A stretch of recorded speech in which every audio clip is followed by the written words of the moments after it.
koje okupirali traže nakon staviti uz utakmice. I drugo, kako ste se osjećali danas od tog treninga prvog dila? Je to bio vaš možda najlakši trening u karijeri, najteži, s obzirom na klubi?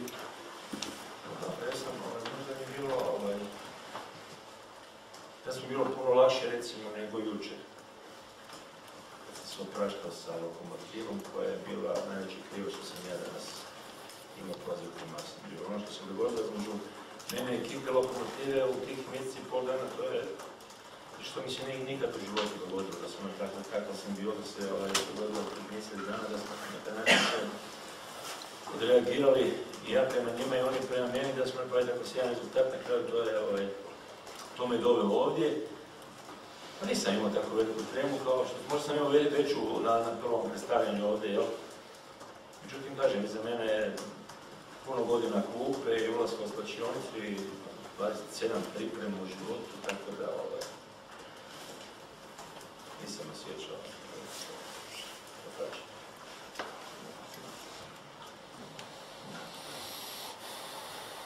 Prvo pitanje ste kako traži savjeti na starije kolege, imate li tu?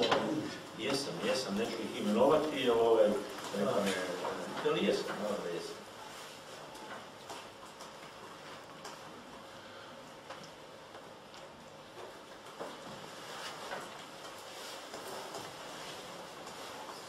Vi ste trenirali, Marcela Brozovića, kakav je on kapacitet? Za Dinamo igrač? On je izuzetan kapacitet i on je po tome sigurno možda je jedan od najpotentnijih igrača u Hrvatskoj. Tako da bude li se išao na ovaj način razvijao ovim putem kojim je do sada, mislim da je na pravom putu i da će vrlo brzo biti jedan bitni čimbenik. Čak u ovoj mučinu.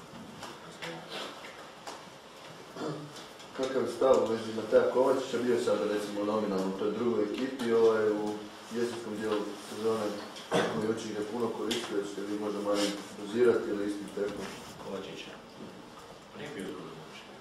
Tako, rekli smo od zelene, ajmo reći da su prvo, iako ste svi rekli da ne postoji prvi finalist. Ovo danas zeleni ovdje? Da. Ne, to je ovak složeno da moram jedan, dva gola. Nisam stvarno složeno mučin. Tako da, Mateo Kovačić je skrenuo pozornost na sebe već igrajući u mlađim dobrim kategorijama, na osnovnim selekcijama i na kraju ovo što vam prethodnih mu dao toliko montažu, to je opravdao. Mislim da ima velika perspektiva hrvatskog nogometa ovoga kluba i da ćemo njemu voditi računa da bude na dosljedan način opterećen, da ne bude preopterećen,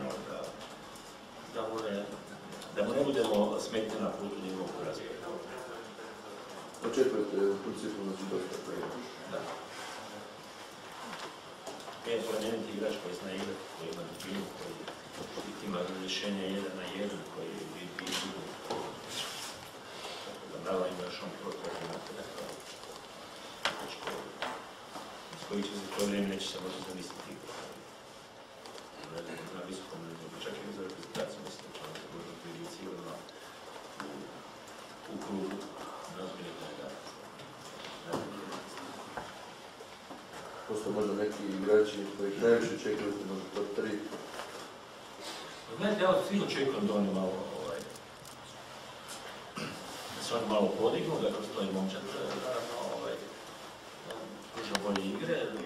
Ne treba biti previše pametan. Konstatirati da dobar dio igrača ima rezerve, ima prostora za to. Ja sad ne imenujem, ali uglavnom mislim da 90% igrača ima prostor da bude učinkovitiji, da bude bolji. Neki su naravno bili čak što više daleko od onoga što objektivno mogu. To su naravno rekli, jel? Konkretno kapetan Badel, jel? Kad je Sanko, pa je Sanko na kraju sezone. To su sve igrači koji igraju, koji su bitni, koji će morati i nas siguran sam da hoće biti hoće.